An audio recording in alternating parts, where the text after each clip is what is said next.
Alright, cool beans. Hope you guys did enjoy that small montage. I'm Hex. I'm gonna be going over a StamDK open world DoT build that I like to call the Vampiric Dragon, where we have high DoT pressure, insane burst potential, great survivability, and overall just the best sustain you will ever see. But how did we do that? Stick around to the build and I'll show you exactly how we did it. But before we get started, if you guys think the subscribe and like button really does go a long way and I greatly do appreciate it. Also leave a comment what you guys think I should do next. But without further ado, let's dragon leap our way into the build. First skill we do run is running slashes. You could go either morph, basically does bleed damage.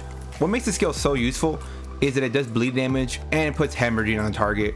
Hemorrhaging, minor mangle, 10% reduced health, and a DoT. Like, yeah, this skill is pretty good just for that status effect alone. Next we do run is Venomous Claw. This is the bread and butter DoT when you think of StamDK. This thing hits like an absolute truck. Might not seem like it at first, but think about it. Does 12% damage every time it ticks, and this thing can tick like 10 times. Next skill we do run is Noxious Breath. Pretty decent DoT, mostly just used there for reduces our physical and spell resist by 5948. Next skill we do run is Flames of Oblivion. This is basically our spammable. Deals a decent amount of flame damage, which is just used to proc our next skill, which is Molten Whip. This thing can hit really hard when you have full stacks. Whenever you use a different art and flame ability, you gain a stack, which increases the Molten Whip damage by 20% and increases your weapon and spell damage by 300 for 15 seconds, stacking up to 3 times. 60% damage done on this whip and 300 weapon and spell damage to all our abilities. Yeah, that's kind of crazy. I mean, let's just a 13.5k whip. Yeah. And next skill we do run is obviously Take Flight. This is what makes a DK. When you leap someone into oblivion, doing a ridiculous amount of damage and stunning them. For our back bar we do run Race Against Time. This is just basically our snare immunity that just happens to grab Major Expedition and Minor Force because why not. Next we do run Volatile Armor. This is basically our armor buff. Can put a decent DoT on them and reflect some damage. So next is Resolving Vigor. I mean, obviously, come on, heal a lot over 5 seconds, grants minor resolve for 20 seconds because why not. Next skill we do run is, I would say, is your flex spot. The main one I would go is Fossilize. You could go the other morph if you want, but the other flex would be, you could change the skill out for igneous weapons. You could put igneous weapons back there, give your whole teammates, weapon and spell damage, so you can run tripods and have a crazy amount of sustain. Next skill we do run is Coagulating Blood, most common referred to as Coag. This skill is pretty crazy too. This is basically our burst heal, where the lower health we are, the more it can heal us. And if you ever want to hear a joke, grants us health recovery. And last but certainly not least, Corrosive Armor. Being almost immortal for 12 seconds, and all our direct damage attacks plus this skill do true damage basically to a target. Like, yeah, this skill is pretty cracked and I'm surprised it hasn't caught a nerf. Honestly, Zots, if you're hearing this, please don't nerf this skill. I think it's good the way it is right now. It's a really good for pug slaying. Alright, but enough of that. Let's go over the stat sheets.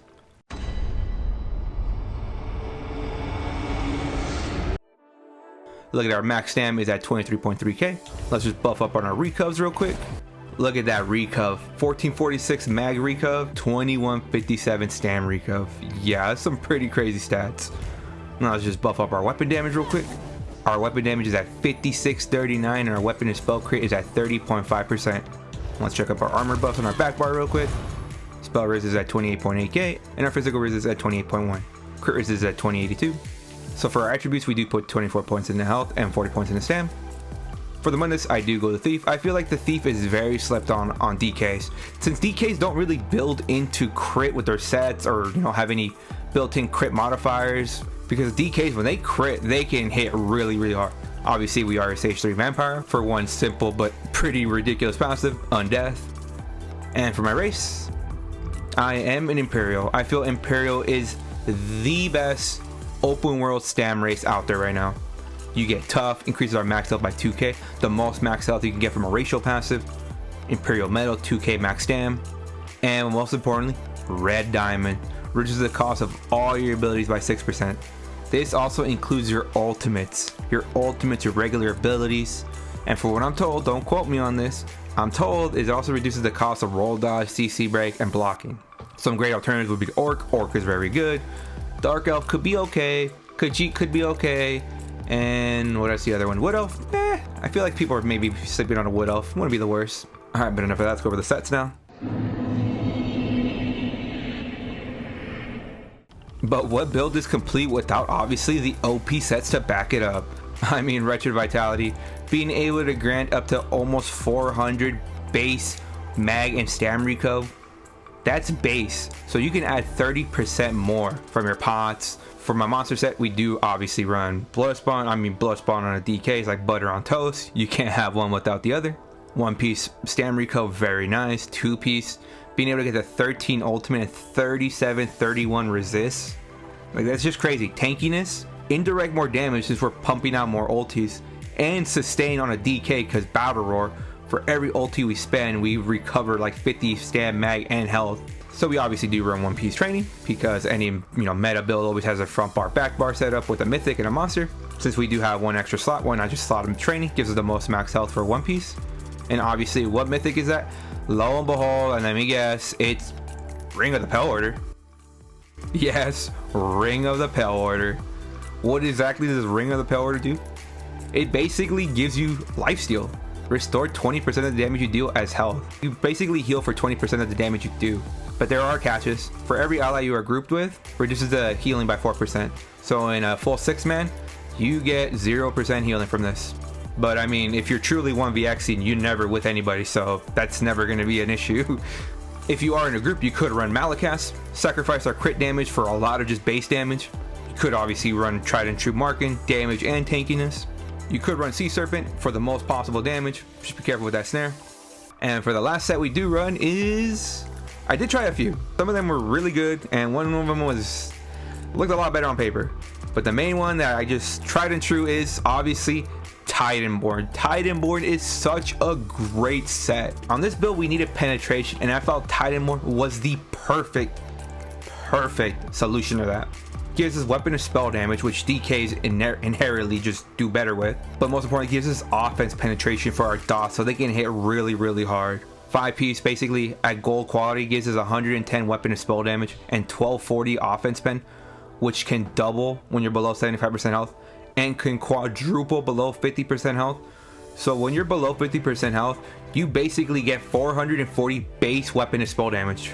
You can add an extra 30% from the DK's minor and major brutality.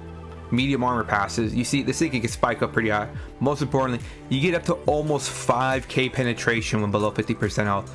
And if you leap at 25% health, you're absolutely bursting someone into oblivion. So some strong alternatives.